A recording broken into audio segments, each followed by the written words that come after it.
Well, both Pinellas and Hillsborough counties will ask voters this November whether to approve taxes for education.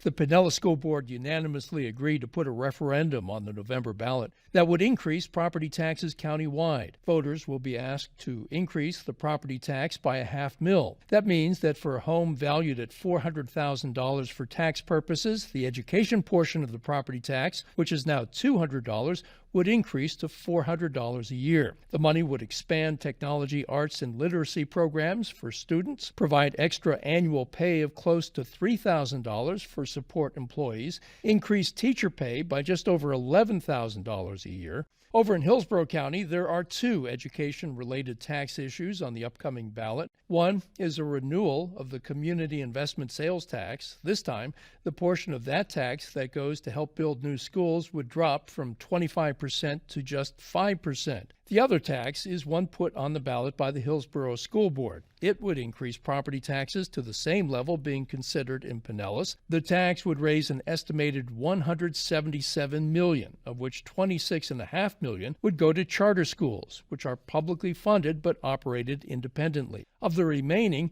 $138 million would boost employee pay, teachers would get a $6,000 raise, administrators would get $6,000 raises, and bus drivers, aides, and cafeteria workers and other support staff would get $3,000 raises. And there would be more funding for Nature's Classroom, college and career counseling, and expanded sports options. Patrick, are the proposed tax increases justified in Pinellas and Hillsborough County? I don't think either school board wanted to do this. I think they're having to respond to the state's failure to fund schools.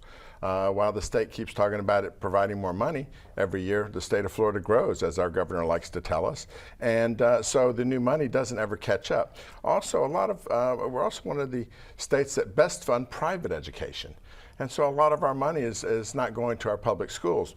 This is necessary. We're 50th in teacher pay in the nation. And we're going down, not up. The teachers union, they've taken all the teeth out of the teachers union and really set them in a bad position. And so these districts know that if they don't get this money, they're not going to be successful. Hillsborough County is bleeding teachers every day to Pasco and Polk County, where they're getting paid more. Pasco passed this tax last year, our last election season. Hillsborough wants it this year, and so does Pinellas. And like I said, this is necessary. You're going to see all the districts around the state have to do these kind of taxes to band-aid their teacher pay. Is it likely that in Hillsborough County, both the CIT tax passes and the increase in property taxes for schools passes in Hillsborough? People are talking about, if you put two taxes on there, they're not going to pass, or, if somebody's going to favor one or the other. I just think it's going to be the electorate. If they come out and they feel like the district's made a good argument that it needs to pay its teachers more, and I think it can make that argument, that tax should pass. And the CIT tax has been a very successful tax. I don't think anybody criticized it after it passed, and so I think that we have needs here for fire stations throughout the county. We have needs for roads and filling potholes. So I believe they will pass, but I believe it will be very close. Barry, what do you think about the issue in Pinellas County, for instance? Pinellas passed it under the leadership of the old chancellor of USF.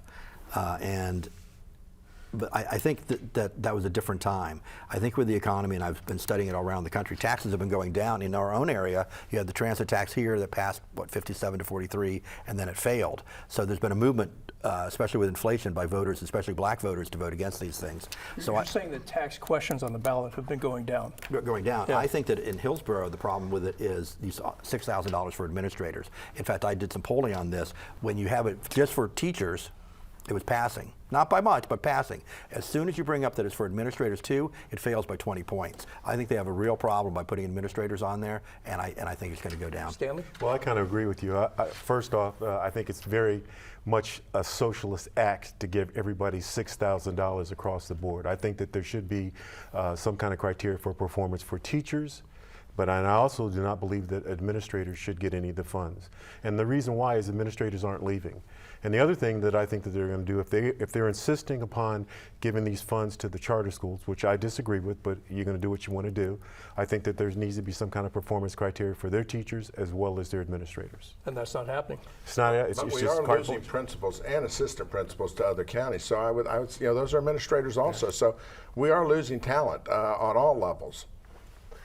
You know, I think there's a lot of really great points that have been made here today on this, but I think what it really boils down to is not a trajectory of tax initiatives or anything like that. I think it boils down to what people are feeling in their pocketbooks right now. And we're at a time where even if on paper it doesn't bear it out, people feel like the economy is going in the wrong direction. They're overextended on paying their bills.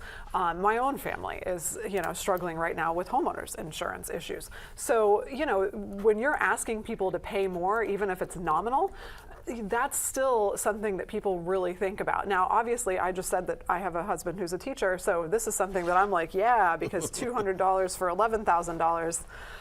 But not everybody's husband is a teacher. So I think you're going to have a lot of people saying, I just can't afford this right now. Like, yes, we know there's a need. Yes, we think teachers need to make more. But, we got to put food on our table. I think that's the fundamental question, and that transcends partisanship. Unlike issues on statewide ballots, this only needs 50% plus one to pass in both counties. Okay.